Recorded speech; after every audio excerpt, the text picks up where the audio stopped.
Hello students, welcome to Omega pro classes. आप पढ़ रहे हैं cytology, it mean cell, class 9th। ये लेक्चर नंबर 2 है। हम एनसीईआरटी बेस्ड लेके आए हैं आपको लिए। प्रीवियस लेक्चर में हमने बहुत कुछ देखा था, जैसे कि मैं थोड़ा सा स्लाइड को रिकैप कराता हूँ फटाफट में आपको। आप देखिए स्लाइड में हमसे आप देखे थे क्या, सेल के बारे में आपने देखा। फिर then fundamental unit of life हम लोग पढ़ रहे हैं, यही था हमारा स्लाइड, यही था ना। यही था हमारा स्लाइड था। फंडामेंटल यूनिट ऑफ लाइफ हमने देखा, ये हमारा क्लियर हो गया था। फिर हम मूव किए थे इसमें, जो कि मैंने आपको डायग्राम वगैरह बताया था कि देखिए जी, ये नर्व सेल है, ये न्यूरॉन्स वगैरह है, वो है, क्लियर हो गया। फिर हमने थोड़ा सा प्लाज्म आज देखेंगे। हमारा टारगेट है क्या, साइटोप्लाज्म। आज हमारा टारगेट है साइटोप्लाज्म के बारे में देखने का। हमने सेल वॉल भी देख लिया था, न्यूक्लियस को भी देख लिया था। सेल वॉल देख लिया था हमने, न्यूक्लियस क्या है। लेकिन आगे बढ़ने से पहले मुझे एक दो क्वेश्चन का जवाब देंगे। आप उस साइंटिस्ट का नाम बताइए जिन्होंने जिन्होंने सेल का डिस्कवर किया। नंबर 1 क्वेश्चन, आप उस साइंटिस्ट का नाम बताइए जिन्होंने सेल का डिस्कवर किया। और नंबर 2 क्वेश्चन, सेल थ्योरी देने वाले साइंटिस्ट का नाम बताइए। अगर आप हमारी बातों को सुन पा रहे हैं, देख पा रहे हैं, तो अपनी उंगलियों को टाइपिंग कर कर मुझे बताएं कि इसका जवाब, इसका आंसर क्या होगा। ओके, चलिए आज का हमारा टारगेट क्या है। आज का हमारा टारगेट है साइटोप्लाज्म के बारे में। क्या है साइटोप्लाज्म, क्या होता है देखिएगा। हम 2D एनसीईआरटी पॉइंट को बारे में पढ़ रहे हैं, साइटोप्लाज्म क्या है।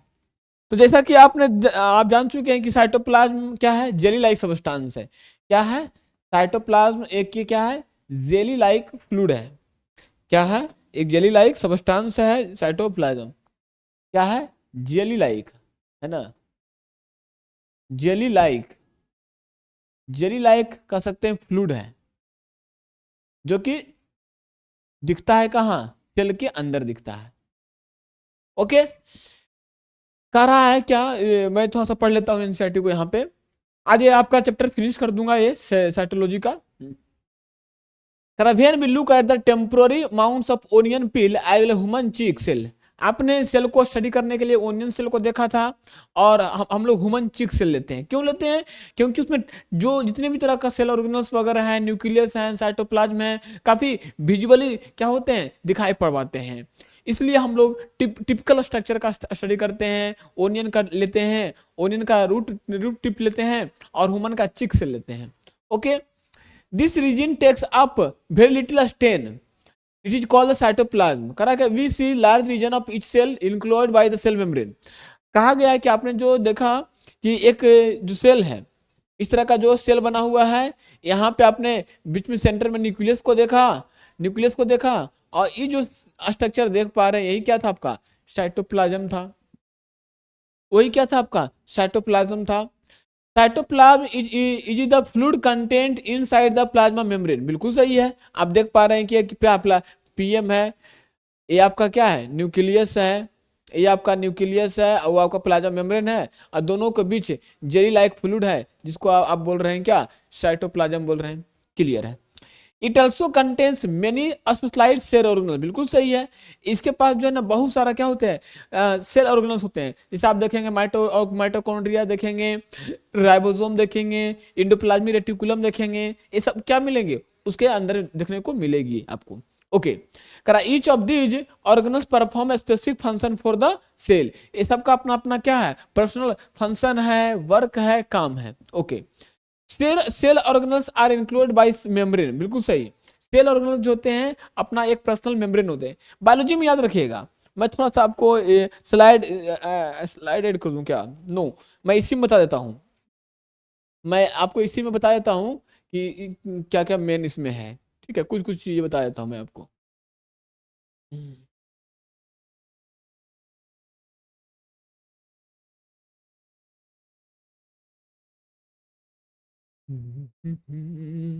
अब जैसे कि कुछ कुछ बातें इसमें है, जैसे कि सेल ऑर्गेनल लिख दिया यहाँ पे, उसके लिए आता देखिएगा। पूरे बायोलॉजी में ध्यान दीजिएगा, डबल मेम्ब्रेन बड़ा इंपॉर्टेंट बात है। बड़ा इंपॉर्टेंट बात क्या है, पूरे बायोलॉजी में double membrane, single membrane. Single membrane के पहले मैं आपको ये कर लेता हूं, है ना। Double membrane, no membrane, no membrane, और एक आता है आपका कौन सा मेम्ब्रेन? Single membrane. पूरे बायोलॉजी में देखिएगा, nucleus double membrane, chloroplast double membrane, nucleus double membrane, chloroplast double membrane, mitochondria, जी माइटोकॉन्ड्रिया, ये क्या है? डबल मेम्ब्रेन है। नो मेम्ब्रेन में सेंट्रियोल, नो मेम्ब्रेन में सेंट्रियोल और राइबोसोम आते हैं, राइबोसोम आते हैं। बाकी ऑल ऑल क्या है? सिंगल मेम्ब्रेन है। बाकी जितना भी देख रहे हैं, लाइसोसोम देख रहे हैं, इंडोप्लाज्मिक रेटिकुलम देख पा रहे हैं, गोल्गी ऑपरेटर्स देख पा रहे हैं, ऑल सिंगल मेम्ब्रेन होते हैं। तो this is the very very important point. देखिए एनसीईआरटी खाली क्लू दिया है, क्लू दिया है क्या? क्लू यही दे दिया है एनसीईआरटी कि ये प्लाज्मा मेम्ब्रेन, यहाँ पे जो दो डायग्राम बनाया है, लेकिन आप इतना याद रखेंगे कि डबल मेम्ब्रेन कहाँ कहाँ दिखेगा आपको? न्यूक्लियस में, क्लोरोप्लास्ट में, माइटोकॉन्ड्रिया में। नो मेम्ब्रेन कहाँ दिखेगा? सेंट्रियोल्स में, राइबोसोम में। सिंगल मेम्ब्रेन कहाँ दिखेगा? बाकी के सारे और सारे ऑर्गेनल में दिखेगा, मिलेगा आपको।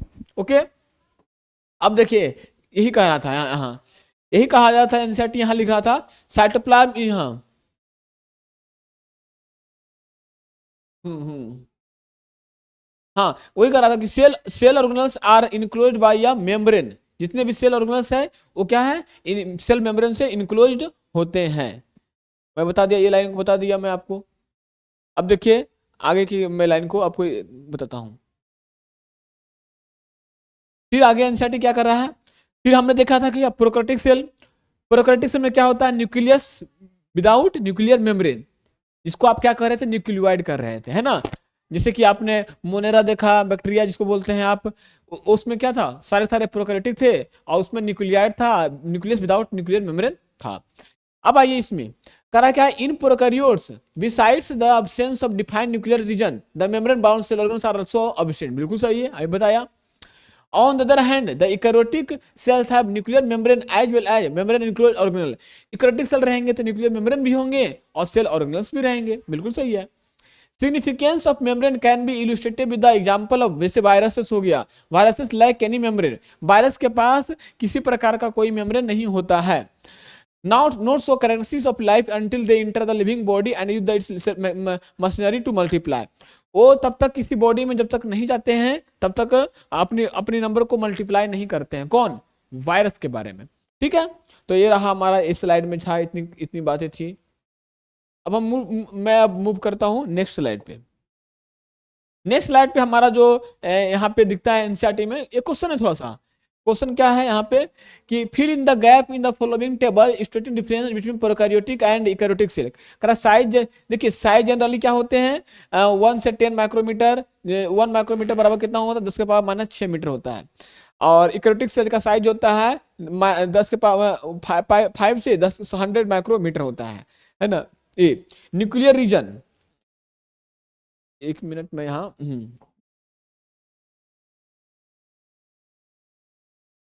यहाँ पे मैं इसको भरने की कोशिश करता हूँ। Nuclear region, nuclear region well defined and surrounded by a nuclear membrane. Nuclear region क्या है? Nuclear membrane absent, nuclear region absent, well defined absent, nuclear region absent, nuclear membrane absent. यहाँ क्या हो जाएगा? Absent nuclear membrane, membrane membrane is known as क्या? Nucleoid. क्या बोलते हैं इसको? न्यूक्लियोइड। ठीक है, जबकि यहाँ न्यूक्लियर रीजन वेल डिफाइंड है, surrounded by the nuclear membrane. Okay, chromosome single होते हैं जबकि more than one chromosome. Membrane bound cell organelles absent होते हैं जबकि यहाँ पे membrane bound cell organelle present होते हैं। चलिए इसका भी जवाब एनसीईआरटी को मिल गया। Membrane bound cell organelles, membrane bound cell organelles present, यहाँ क्या होते हैं? ये प्रेजेंट होते हैं, है ना? तो ये यहाँ पे एब्सेंट होते हैं और यहाँ पे प्रेजेंट होते हैं। तो ये बता दिया मैं आपको। अब यहाँ पे बात करते हैं, अपन लोग सेल ऑर्गेनल्स पढ़ते हैं। सेल ऑर्गेनल्स में क्या क्या एनसीईआरटी दिया है आपको?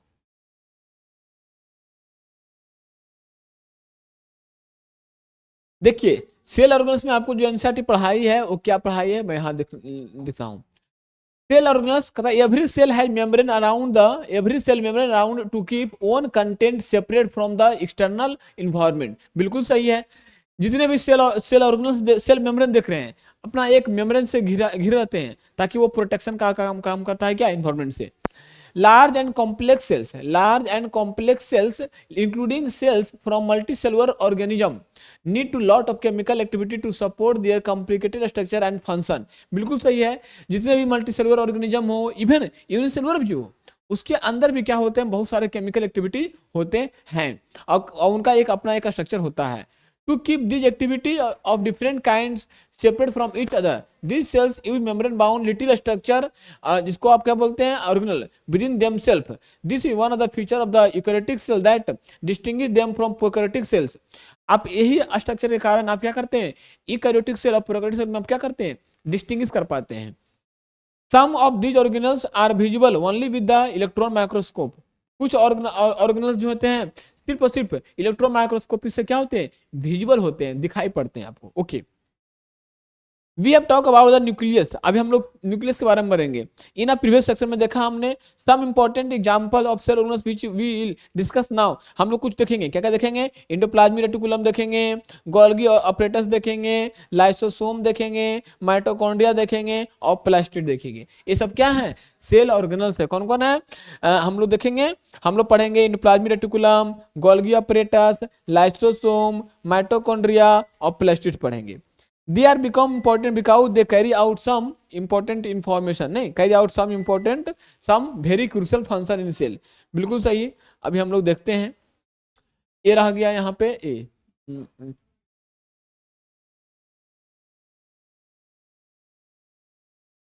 है ना। अब हम लोग शुरू करते हैं कहाँ से, यहाँ पहला जो सेल ऑर्गेनल्स हमारा है इंडोप्लाज्मिक रेटिकुलम। इंडोप्लाज्मिक रेटिकुलम क्या होता है अपन लोग देखते हैं, है ना। इसको मैं इरेज कर देता हूं थोड़ा सा।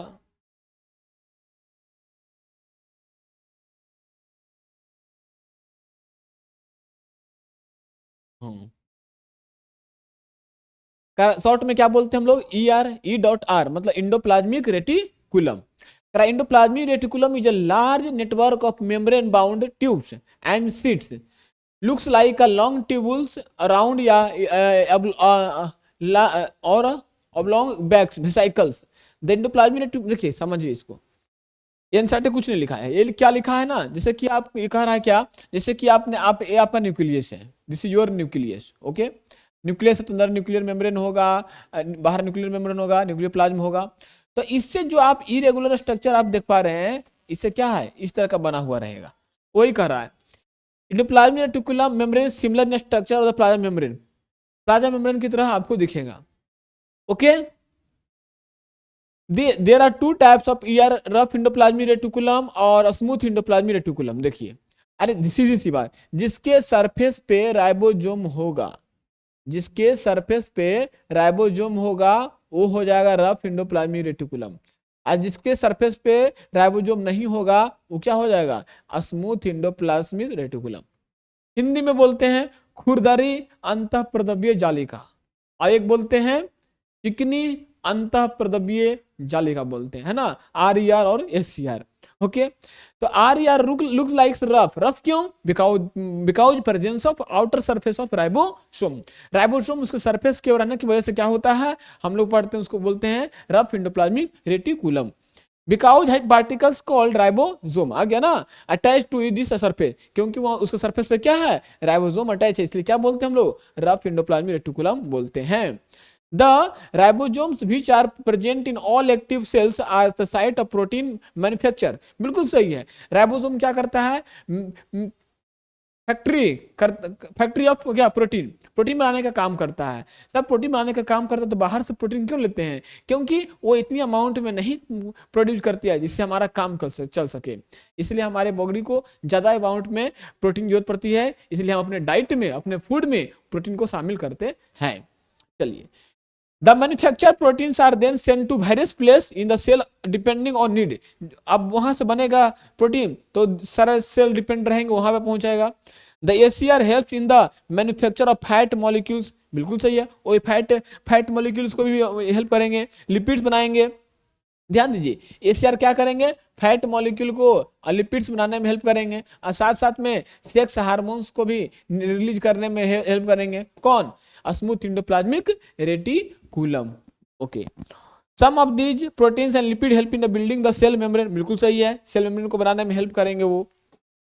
तो ये था। हम्म। अब थोड़ा सा मैं स्ट्रक्चर दिखा दूं आपको, है ना, देखिएगा।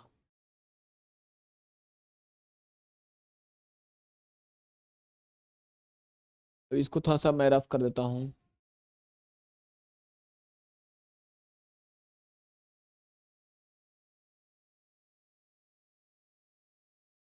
देखिए अब आगे क्या कहती है एनसीईआरटी, ये हाँ हो गया। Some of these proteins and lipid help in building the cell membrane, बिल्कुल सही है। This process is known as the membrane biogenesis. हाँ, तो मेम्ब्रेन बायोजेनेसिस क्या है, membrane biogenesis is nothing but it is a process has been ribosomes खास करके कौन, smooth smooth endoplasmic reticulum release of fats and proteins to fuse the membrane is called membrane biogenesis बोल देते हैं, है ना। क्या करता है ये, क्या करता है, आपका प्रोटीन्स और लिपिड्स की सहायता से आपका सेल मेम्ब्रेन को बनाने का काम करता है। Some other proteins and lipids function as enzymes and hormones, although the ER बता दिया अभी मैं, although the endoplasmic reticulum vary greatly in appearance of different cell always forms a network system. अब डायग्राम देखिएगा ध्यान से, डायग्राम को ध्यान से देखिएगा अच्छे से, मैं आपको अच्छे से एक्सप्लेन कर पाता हूँ। ये जो डायग्राम देख रहे हैं किसका है, प्लांट सेल का है कि एनिमल सेल का है। सर ये जो डायग्राम जो देख पा रहे हैं एनिमल सेल का है। क्यों, कैसे पहचानेंगे, क्योंकि व्हीकल्स नहीं है। और कैसे पहचाने, क्योंकि क्लोरोप्लास्ट नहीं है। और कैसे पहचाने, क्योंकि सेल वाल नहीं है ना, सेल वाल नहीं है, क्लोरोप्लास्ट नहीं है, बड़ा सा व्हीकल नहीं है। आप ये सब ने आपकी आंखें नहीं देख पाई, तो आपने क्या कहा, sir it is the plant cell. ये प्लांट सेल नहीं है बल्कि एनिमल सेल है। ओके, देखिए डायग्राम में देखिए, जो इस तरह का स्ट्रक्चर देख रहे हैं, उभरा हुआ देख रहे हैं ना, फिंगर लाइक, ये क्या है, विलाई है। एक तब क्या है, विलाई है, सेल का उभरा हुआ। सबसे बाहर देखिए यहाँ पे क्या है, सीएम या पीएम, आप बोल रहे थे ना सीएम या पीएम। फिर आप देख पा रहे हैं कि इसी से एक सेंट्रियोल है जो कि नॉन मेम्ब्रेनस स्ट्रक्चर है, देखिए यहाँ पे दिख रहा है। फिर आपको लाइसोसोम दिख रहा है, देखिए यहाँ पे लाइसोसोम आपको दिखा है, लाइसोसोम। फिर आपको जहां तहां स्कैटर्ड दिख रहा है क्या, राइबोसोम दिख रहा है। फिर आपको माइटोकॉन्ड्रिया को आप देख पा रहे हैं यहाँ पे। फिर इंडोप्लाज्मिक रेटिकुलम के सरफेस पे, इंडोप्लाज्मिक रेटिकुलम के सरफेस पे क्या है, राइबोसोम है। क्या है, राइबोसोम है। राइबोसोम है तो आप क्या कह दिए उसको, राइबोसोम है तो आप क्या कह दिए, रफ इंडोप्लाज्मिक रेटिकुलम आप कह दिए। ये देख पा रहे हैं यहाँ पे साइटोप्लाज्म आपको दिखा, बीच में न्यूक्लियस दिखा, न्यूक्लियस के अंदर आप न्यूक्लियोलस को देख पा रहे हैं यहाँ पे। न्यूक्लियर को ढकने वाला इन्वेलप है, न्यूक्लियर इन्वेलप। राइबोसोम इसके सरफेस पे नहीं है, इसलिए क्या बोले आप, स्मूथ इंडोप्लाज्मिक रेटिकुलम। और यहाँ पे आपको कैमिलियो गोल्जी के द्वारा खोजा गया गोल्जी ऑपरेटस देख रहे हैं, यही तो सब देख रहे हैं। आपको एनसीईआरटी में क्या क्या पढ़ना है, आपको लाइसोसोम पढ़ा दिया है, माइटोकॉन्ड्रिया पढ़ा दिया है, और अभी गोल्गी ऑपरेटस पढ़ा दिया है, इंडोप्लाज्मिक रेटिकुलम भी पढ़ा दिया है। तो ये सब देखेंगे, ये सब क्या है, इन सेल ऑर्गेनल्स हैं। चलिए यहां तक तो क्लियर हो गया। अब आइए थोड़ा सा क्या लिखता है एनसीईआरटी, मैं इसको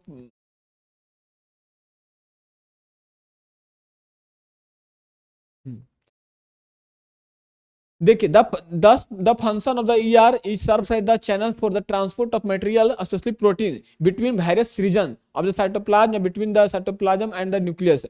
उसके पास क्या होता है, बहुत सारे चैनल्स हैं जिससे वजह से क्या होते हैं, ट्रांसपोर्ट मॉलिक्यूल्स का होते रहते हैं। The endoplasmic reticulum also function as a cytoplasmic framework of providing a surface. अब हम मूव करते हैं नेक्स्ट स्लाइड पे, इसको अच्छा प्रीवियस स्लाइड उसको मिटा देता हूँ, नहीं तो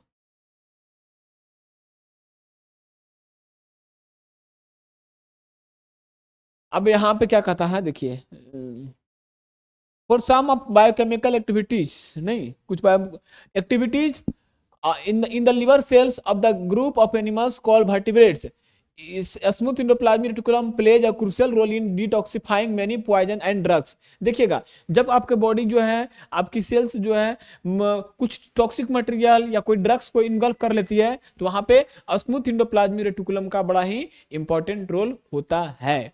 अब डायग्राम देखिएगा बड़े ही गौर से, डायग्राम बहुत ही, आप बताइए डायग्राम देख के बताइए, this diagram shown on the which cell, ये डायग्राम जो है आपको किस तरह का शो कर रहा है? यार ये तो डायग्राम देखते के साथ ही मुझे शो कर गया एनिमल सेल का। किसका है? एनिमल सेल का है। नहीं, ये डायग्राम किसका आपको दिखा है? एनिमल सेल का। मैं थोड़ा सा अच्छे से दिखाता हूं। हाँ, अब देखिएगा आपने कैसे पकड़ा इसको। सर हमने देखा कि इसमें बड़ा सा व्हीक्यूल्स है ना, लगभग 90% आपका व्हीक्यूल्स है। अब आपने कैसे पकड़ा? सर मैंने इसको देखा यहाँ पे कि क्लोरोप्लास्ट है, क्लोरोप्लास्ट को देखा तो मुझे ऐसा लगा।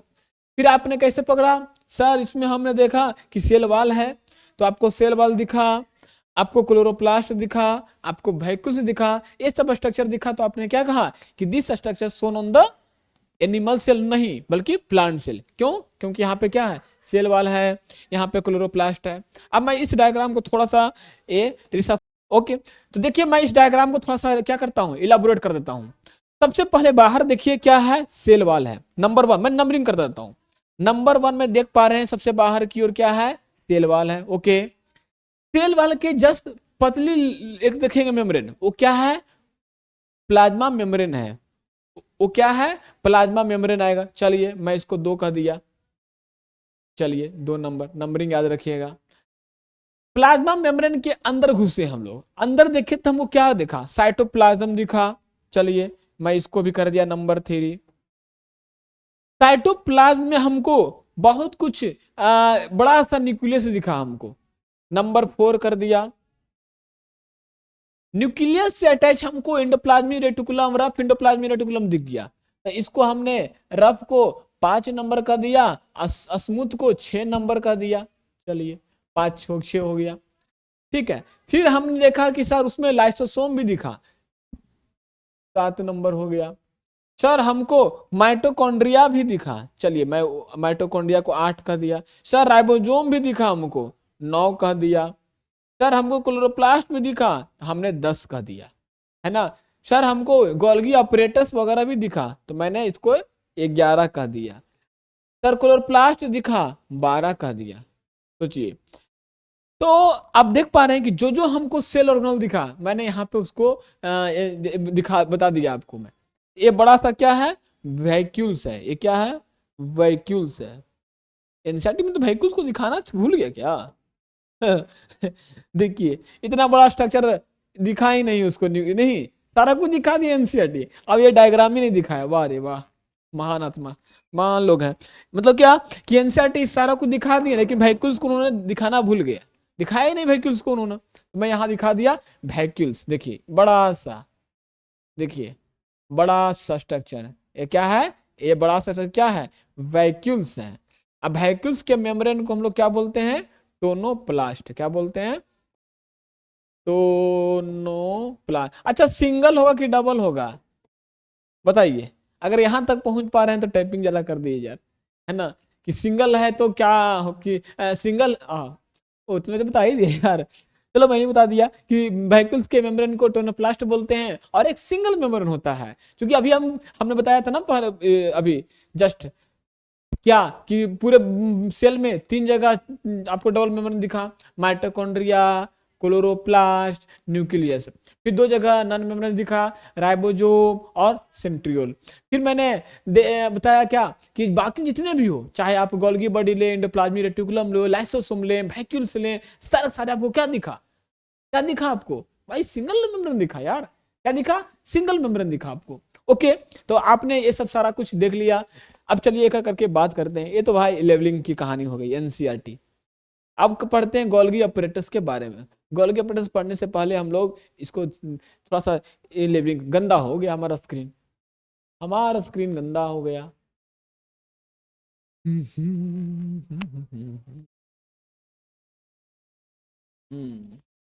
चलिए देखते हैं क्या कहता है गोल्गी देखिए गोल्गी ऑपरेटस कैमिलियो गोल्जी है ना, देखिए आएगा यहाँ पे Golgi apparatus for describe by Camillo Golgi, अपने ही नाम पे शेर, वाह वाह क्या बात है, मतलब कि जिसने खोजा उसने अपना ही नाम पर क्या दे दिया, सेल ऑर्गन का नाम दे दिया, अच्छा किया, आज अमर हो गया, उसकी नाम अमर हो गई है, हम लोग उसकी नाम को पुरानी कहानी को आज भी बोलते हैं। अच्छा गोल्जी साहब ने, कैमिलियो गोल्जी साहब ने गोल्गी ऑपरेटस का खोज किया, आज भी जवान पे रहता है। अच्छी consist of system of membrane bound vesicles flattened sac arranged approximately parallel to each other stack called cisternae। देखिए क्या होता है, अब क्या है भाई, क्या लिख दिया है सिस्टर्नी यार, देखिए यहाँ तो ऐसे देखिए गोल्गी ऑपरेटर जो ऐसे आपको दिखेगा इस तरह का। अच्छा थोड़ा सा मैं ये बना दिया, ऐसे सैक लाइक स्ट्रक्चर ऐसे करके आपको ऐसे, हाँ ऐसे दिखेगा, फिर आपको इसके पैरेलल में दिखेगा, फिर आपको पैरेलल में दिखेगा, तो इसको जो है सिस्टर्नी बोलते हैं। क्या बोलते हैं, एक सीस होता है दूसरा ट्रांस होता है यहाँ पे, तो वही एनसीईआरटी लिखा है यहाँ पे कि parallel to each other stack called cisternae, इसको क्या बोलते हैं हम लोग, सिस्टर्नी बोलते हैं। देखिए यहाँ पे फिर आपको यहाँ दिखा, यहाँ दिखा, okay. These membranes often have connection with the membranes of ER and therefore constitute another portion of complex cellular membrane system. The material synthesis near the ER packed and dispatched to various target inside and outside the cell through the Golgi apparatus. अब Golgi apparatus के through क्या होगा, glycoproteins वगैरह, देखिए basically Golgi apparatus क्या करता है ना, ग्लाइकोलिपिड्स समझ लीजिए, मोटा मोटी जानिए, मोटा मोटी क्या जानिए कि ग्लाइकोलिपिड्स और ग्लाइकोप्रोटीन्स का सिंथेसिस करता है, ग्लाइकोलिपिड्स और ग्लाइकोप्रोटीन्स का सिंथेसिस करता है कौन, Golgi apparatus, okay. Its function include the storage में, मॉडिफिकेशन में, packaging of product in the vesicles में। इन सम केसेस में कॉम्प्लेक्स सुगर्स में be made from simple sugar in the Golgi operator. देखिए कुछ केस में क्या होता है, कॉम्प्लेक्स सुगर्स में भी बना होता है, किसमें, simple sugars in the Golgi apparatus में। Golgi apparatus also involve in the formation of lysosome में, यानी कि गोल्गी ऑपरेटर्स के द्वारा क्या फॉर्मेशन होता है, लाइसोसोम का होता है। चलिए अब आगे हम लोग मूव करते हैं। अब इसमें अब आइए क्या कहता है यहाँ पे, देखिए एनसीईआरटी क्या लिखती है, एक साइंटिस्ट का नाम है यहाँ पे आपको दिखाया गया है, जिनका गोल्जी साहब को दिखाया गया है, एनसीईआरटी ने गोल्जी साहब को दिखाया है यहाँ पे। मैं इसको छोटा करना चाह रहा हूँ यार,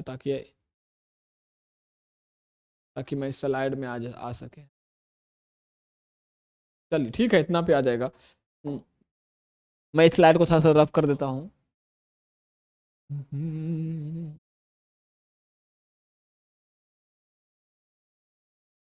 देखिएगा कौन साइंटिस्ट है, कैमिलियो गोल्जी हैं। देखिएगा इनका क्या है, कैमिलियो गोल्जी का जन्म जो है कहाँ हुआ था, क्वार्टेनो नियर ब्रेस्किसिया 1843 में। इन्होंने यूनिवर्सिटी ऑफ पेविया से क्या किया, इन्होंने स्टडी पढ़ाई की, मेडिसिन में पढ़ाई की, ग्रेजुएट जब हो गया 1865 में।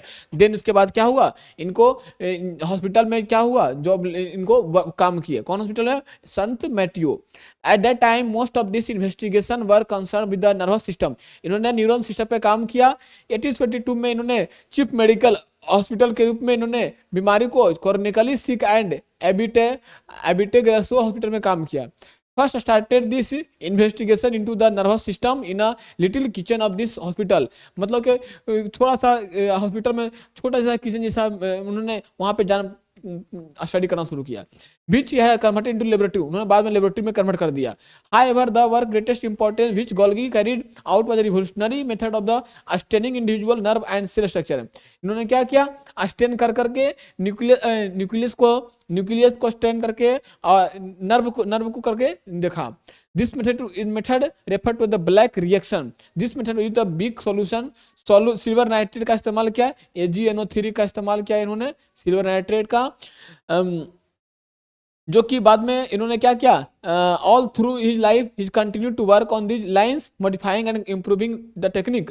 Golgi received the highest honours and award in recognition of his work. He shared Nobel prize in 1906 with Santiago Ramon y Cajal this work in the structure of nervous system. देखिए बाद में क्या किया इन्होंने, इनको नोबेल प्राइज मिला तो उन्होंने शेयर किया किसके साथ, सैंटियागो रैमोनी के साथ, जो कि उन्होंने नर्वस सिस्टम पे काम किया था। तो ये रहा थोड़ी सी जानकारी इनके बारे में। चलिए अब मूव करते हैं हम लोग next cell organelles. Next cell organ हमारा क्या है देखता हूं, लाइसोसोम। वाह गुड, लाइसोसोम है। तो लाइसोसोम के बारे में हम लोग देख लेते हैं। ओके, लाइसोसोम के बारे में हम थोड़ा सा देख लेते हैं क्या है। ओके चलिए ध्यान देखिएगा। कौन सा ये इससे होगा क्या?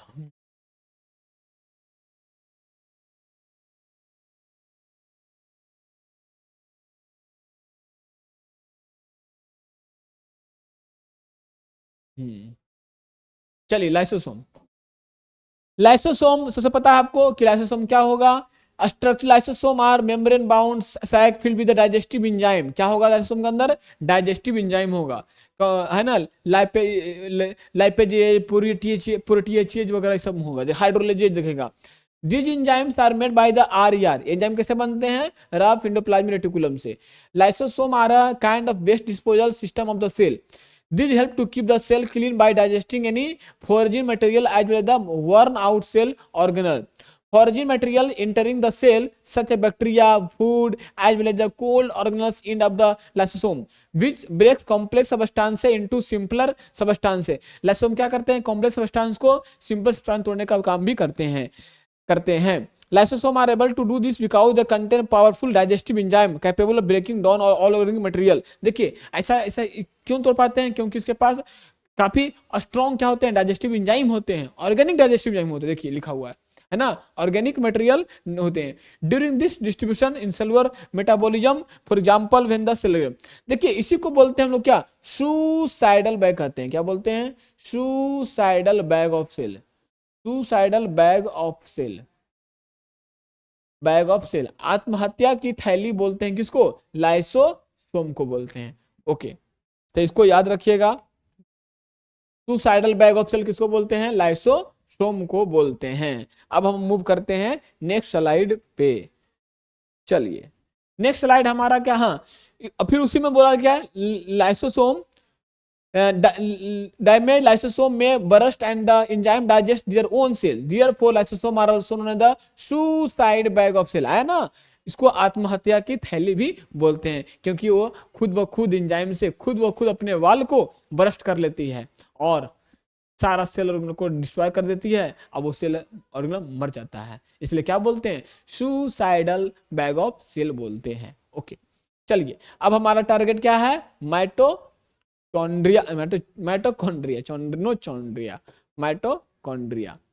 चलिए देखिए माइटोकॉन्ड्रिया क्या है। आपको पता है कि mitochondria is the power house of cell.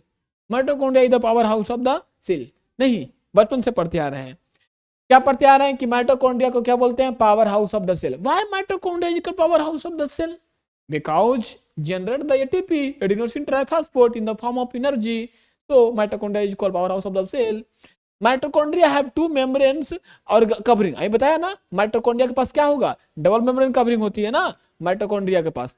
Mitochondria के पास क्या होती है? डबल मेम्ब्रेन कवरिंग देखने को मिलती है ना। Two membrane, the outer membrane is porous while the inner membrane is deeply folded. बिल्कुल सही है, बाहर का मेम्ब्रेन पोरस होगा जबकि अंदर का मेम्ब्रेन क्या होगा? डीपली फोल्डेड होंगे। These folds increase surface area for ATP generating chemical reaction। हाँ तभी तो बोल रहे थे एटीपी क्या है? Energy currency of the cell है। एटीपी का फुल फॉर्म लिख लीजिए। एटीपी का फुल फॉर्म क्या होता है? Adenosine tri phosphate. क्या होता है? Adenosine tri phosphate. ये हो गया। The energy required for various chemical activity needed to life released by the mitochondria in the form of ATP। Again ना देखिए फुल फॉर्म दिया है एडिनोसिन ट्राई। देखिए एडिनोसिन जो देख रहे हैं ना, ये क्या है? एक तरह का न्यूक्लियोटाइड्स है ना। और ट्राई माने 3 हो गया। अब फॉस्फेट का मतलब जान ही रहे हैं कि फास्फोरस होगा, PO4 3 माइनस होगा। तो इसमें इतना कुछ मिलने के बाद बनता है ATP, है ना। ATP know the energy currency of the cell. अभी बता दिया, देखिए आ गया, हैशटैग लिख लीजिए यहाँ पे। The body use energy store in the ATP for making new chemical compounds and for mechanical work, काम करने के लिए। Mitochondria strange organelles in the sense that they have their own DNA. ध्यान दीजिए, माइटोकॉन्ड्रिया के पास अपना डीएनए होता है और राइबोसोम होता है। अब इसके बारे में डीपली पढ़ने के लिए आपको कैसा 11th इंतजार करना होगा। Therefore mitochondria are able to make some of their own protein. इसलिए माइटोकॉन्ड्रिया अपना क्या करता है, अपना उसके पास क्षमता है कि अपना प्रोटीन को खुद बना सके। क्यों? क्योंकि उसके पास क्या है, अपना डीएनए है, अपना राइबोसोम है। इसलिए माइटोकॉन्ड्रिया अपना प्रोटीन वगैरह बनाता है, इसलिए उसके पास क्या है, वो पावर है। इसलिए हम लोग बोलते हैं mitochondria is the power house of the cell बोलते हैं, है ना। चलिए अब आते हैं हम लोग प्लास्टिड्स में। प्लास्टिड्स क्या है? प्लास्टिड्स, हाँ ध्यान दीजिएगा। तो प्लास्टिड्स क्या है? प्लास्टिड्स आर प्रेजेंट ओनली, देखिए ध्यान दीजिए, only only only only in plant cells. अच्छा ये भी क्या होगा, अरे यार ये भी डबल मेम्ब्रेन होगा, सीधी सी बात है। प्लास्टिड्स भी हमारा क्या है, डीबी है, डीएम है, मतलब डबल मेम्ब्रेन है, डबल मेम्ब्रेन है। There are two types of plastids, chromoplast, colored plastids and leucoplast, white या colorless plastids. Chromoplast containing pigment chlorophyll are known as the chloroplast. हाँ ध्यान दीजिए, तभी तो आपका जवाब आता है कि क्लोरोप्लास्ट में क्लोरोफिल के प्रेजेंस के कारण पत्तियों का रंग हरा होता है। तब आप कहते हैं कि टीचर पूछते हैं बताओ बेटा क्या प्लांट हरे क्यों होते हैं, तो आप क्या कहते हैं कि सर प्लांट के लीफ में क्लोरोप्लास्ट मिलते हैं और क्लोरोप्लास्ट के पास क्लोरोफिल पिगमेंट होते हैं, इसलिए उनको हम प्लांट को क्या बोलते हैं, हरा हरा दिखता है, या हरा कहते नहीं, हरा दिखता है ना। Chloroplast are important for photosynthesis in plant, बिल्कुल सही है। अगर क्लोरोप्लास्ट नहीं होगा तो फोटोसिंथेसिस कैसे होगा?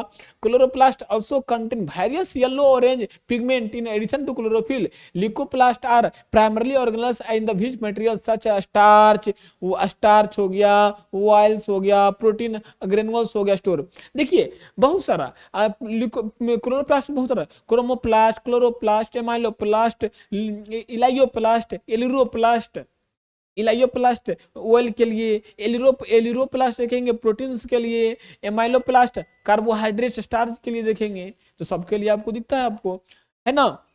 The internal organisation of the chloroplast consist of numerous membrane layer embedded in the material called the stroma. तो इसमें कहां देखने को मिलेगा ये आपको, क्लोरोप्लास्ट में। These are similar to mitochondria in external structure like the mitochondria. Plastids also have their own DNA and protein. ध्यान दीजिए, जैसे माइटोकॉन्ड्रिया के पास अपना डीएनए और क्या था, राइबोसोम था, तो प्लास्टिड्स के पास भी अपना डीएनए प्रोटीन्स भी है। ओके चलिए हमारा यहां तक हो गया। अब वैक्यूल्स पढ़ेंगे, हम वैक्यूल्स पढ़ेंगे। वैक्यूल्स क्या है अब देखेंगे हम लोग, थोड़ा सा देख लेते हैं वैक्यूल्स के बारे में।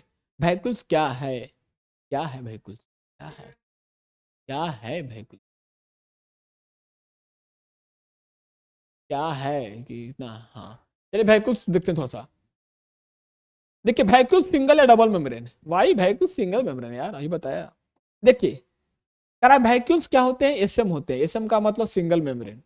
वैक्यूल्स स्टोरेज करता है sac for solid and liquid content, दोनों को। ऐसा बात नहीं है कि वैक्यूल्स खाली लिक्विड को ही स्टोर करता है, नहीं सॉलिड को भी करता है।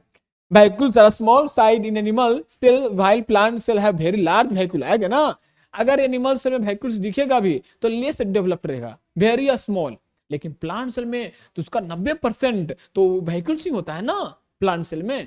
तो वैक्यूल्स लार्ज, वेरी लार्ज होता है किसमें, एनिमल सेल में नहीं बल्कि प्लांट सेल में। The central vacuole of some plant cell में भी occupy 50 to 90% of cell volume. लो बताया ना अभी, पूरे सेल वॉल्यूम का 50 से 90% क्या होता है, वैक्यूल्स होता है। देखिए आ गया। चलिए अब इसके बारे में और हम लोग देखते हैं क्या क्या एनसीईआरटी लिखती है।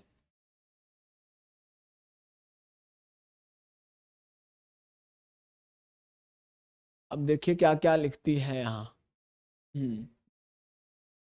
कराए, हाँ प्लांट सेल में plant cell vacuoles are full of cell sap and provide turgidity and rigidity of the cell, बिल्कुल सही है। प्लांट सेल में वैक्यूल्स के अंदर क्या होते हैं, सेल सैप। सेल सैप का मतलब अंदर बहुत जो फ्लूइड है, एंजाइम्स वगैरह हैं वो भरे हुए हैं, इसलिए उसको क्या बोलते हैं, सेल सैप बोलते हैं। ठीक है, जो सेल को टर्जिडिटी और रिजिडिटी देने का काम करते हैं। Many substances of importance in the life of the plant cell are stored in the vacuole, बिल्कुल सही है। बहुत सारे सबस्टांस जो होते हैं प्लांट सेल में स्टोर रहते हैं वैक्यूल के अंदर। दीज इंक्लूड अमीनो एसिड होंगे, क्या क्या होंगे, अमीनो एसिड्स होंगे, शुगर होंगे, वेरियस ऑर्गेनिक एसिड होंगे और कुछ प्रोटीन होंगे। देखिएगा, तो कोई पूछेगा वैक्यूल्स के अंदर क्या होते हैं, तो अमीनो एसिड्स हैं, शुगर है, वेरियस ऑर्गेनिक एसिड है और कुछ प्रोटीन्स भी है। In single cell organism like amoeba, food vacuoles contain the food item that amoeba has consumed. Amoeba में तभी तो देखते हैं ना फूड वैक्यूल बनता है। In some unicellular organisms, specialized vacuoles also play important roles expelling excess water and some waste from the cell। इसके अंदर excess water और excess जो waste है वो सबको स्टोर होता है किसमें, वैक्यूल्स के अंदर होता है। ओके, ये आपको दिखा, यहां तक आपने, ये आपका क्लियर हो गया वैक्यूल्स के बारे में, है ना। चलिए अब देखते हैं हम लोग क्या है। क्वेश्चन कहा है, कुछ क्वेश्चन पूछा जा रहा है, जवाब दे दिया जाए उसका। क्वेश्चन क्या कर रहा है, can you name the two organelles we have studied that contain own genetic material. पहला का इसका जवाब क्या होगा, पहला का आंसर होगा माइटोकॉन्ड्रिया। माइटोकॉन्ड्रिया हो गए, और नंबर 2 में क्या हो गए, क्लोरोप्लास्ट। तो क्लोरोप्लास्ट और माइटोकॉन्ड्रिया दोनों ऐसे ऑर्गेनल्स हैं जिनके पास अपना क्या होता है, जेनेटिक मटेरियल का मतलब डीएनए। जेनेटिक मटेरियल का मतलब क्या हुआ, डीएनए है। Question number second, if the organisation of a cell is destroyed due to some physical और chemical influence what will happen. तो बिल्कुल यही बताया मैं कि डिस्ट्रॉय करते हैं वो कौन है, लाइसोसोम है। क्या है, लाइसोसोम्स है।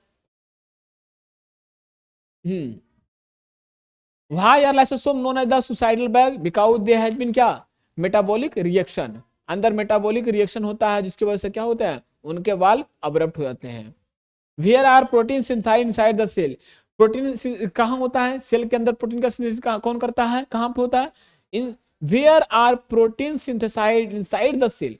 तो सेल के अंदर कहाँ प्रोटीन का सिंथेसाइज होता है, तो अभी बताया मैं आपको साइटोप्लाज्म में ही होगा, क्योंकि सारा काम कहाँ होता है, वहीं हो रहा है साइटोप्लाज्म में ही। अब सेल ऑर्गेनल्स पूछता तो क्या बोलते हैं आप कि प्रोटीन का सिंथेसिस कौन करता है, राइबोसोम के पास होता है ना। तो ये सब आंसर रहा इसका, तो ये आंसर भाई बता दिया मैं आपको।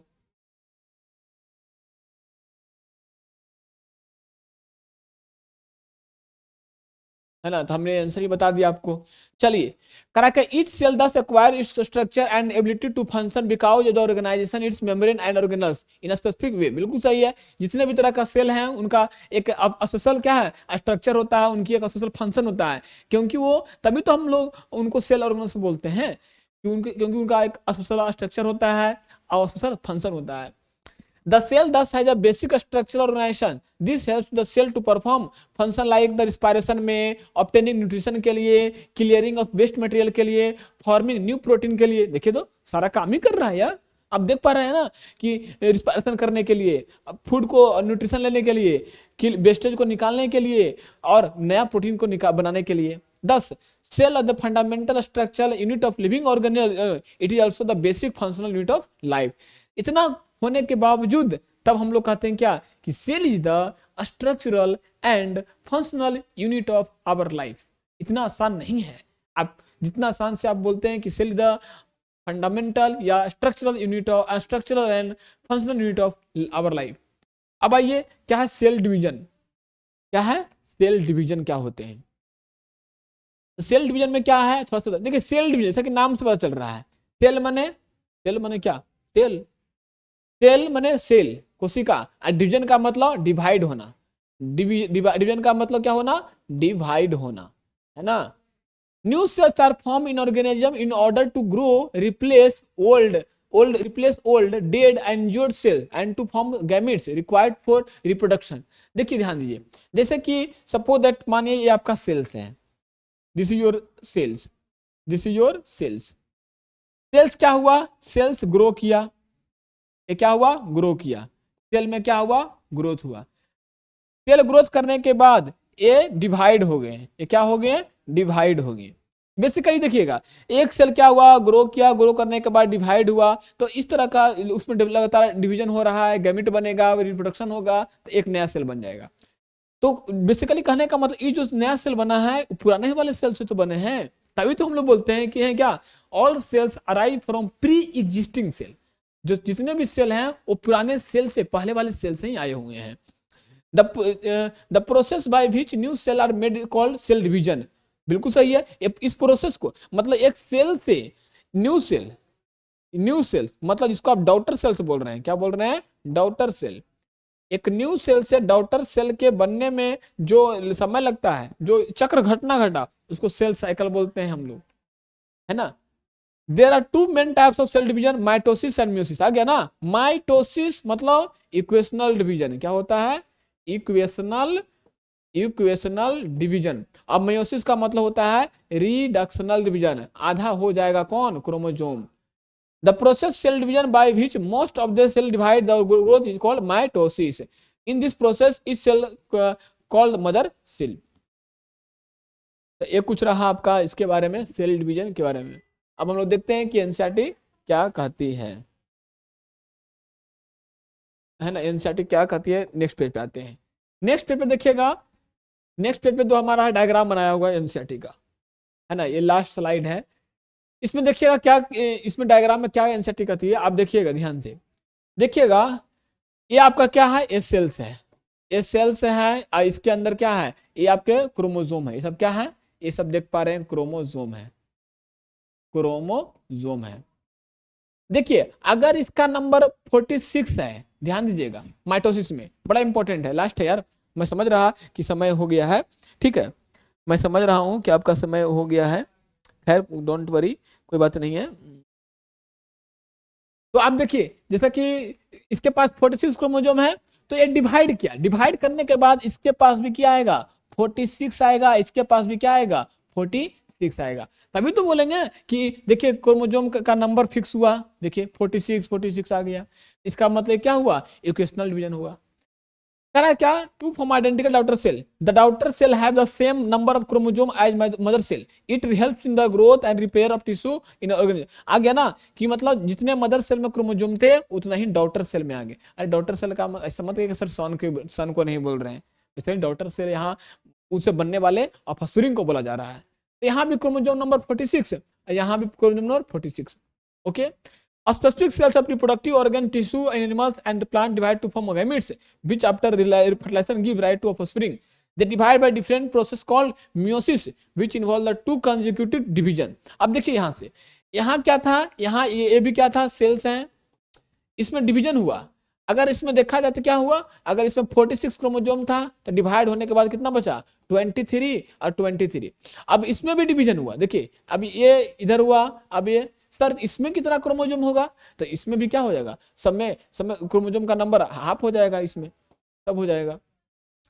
मतलब कहने का मतलब क्या हुआ कि नंबर क्या हो गया, आधा हो गया। आप देखिए ना यहाँ पे देखिएगा, 4 थे तो 4 में 2 आ गए इसमें, फिर ये डिवाइड किए तो इससे 2 बने, इससे 2 बने, फिर इससे 2 बने, इससे 2 बने।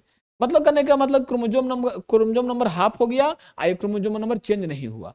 तो when cell divide by meiosis it produce 4 new cells instead of just 2। देखिए यहाँ पे बना, the new cells only have half the number of chromosome than that of the mother cell। can you think as the why the chromosome number has reduced to half in the daughter cell? yes half daughter cells।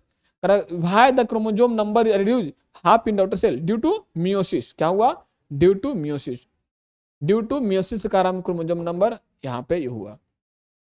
इस प्रकार हमारा क्या हुआ, NCERT का जो यहाँ मैंने आपको बता दिया, यहाँ पे क्या एनसीईआरटी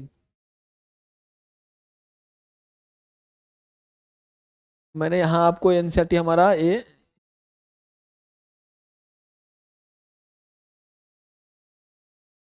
थोड़ा